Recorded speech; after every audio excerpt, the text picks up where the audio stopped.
আমি বাংলাদেশ। আমার ডাকনাম লজ্জা। আমি শত মানুষের সামনে কুপিয়ে মারা যাওয়া রিফাত।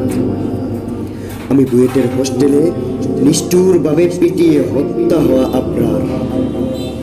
আমি আগুনে পুড়ে যাওয়া নুসরাত।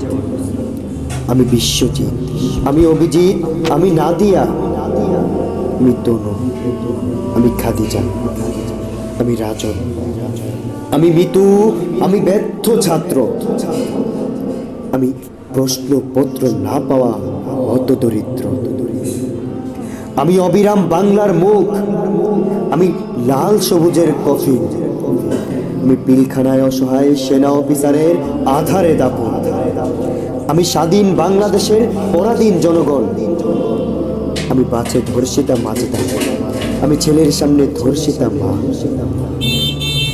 আমি ভাইয়ের সামনে ধর্ষিতা বোন, আমি এমপির গুলিতে গুলিবিদ্ধ সৌরভ, আমি গুম হওয়া সন্তানের মায়ের নীরব কান্না, আমি রানা প্লাজায় ধুলোয় ওড়া লাশ, আমি সরকারি ভবনে রডের বদলে বাস,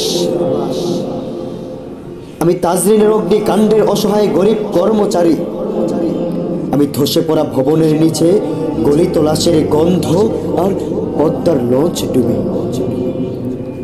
আমি সাগর রুনির মেঘ, আমি ছিনতাই হওয়া অসহায় পথচারীর বেগ, আমি জন্মের আগেই গুলিবিদ্ধ নবজাতক শিশু, আমি 7 খুন শীতলক্ষার পাল, আমি ফেলানে, আমি 16 কোটি মানুষের ভাগ্য নিয়ে ঝুলে আছি কাঁটাতারে, আমি অন্ধ, তাই আমার বিবেকের দরজা বন্ধ।